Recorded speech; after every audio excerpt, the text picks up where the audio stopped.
Here we've got a Milwaukee grinder, AC power. The on-off switch popped out and it's really hard to get back in. Here's what I'm trying.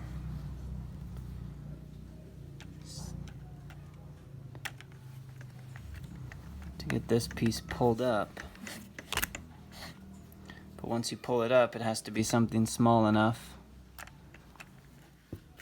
that can come out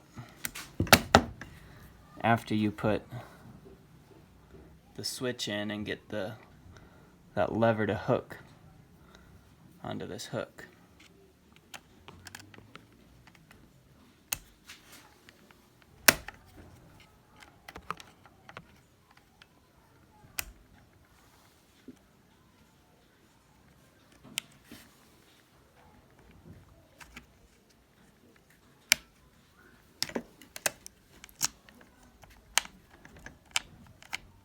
Did I do it? I think I did it. Yeah. Awesome. Praise Jesus.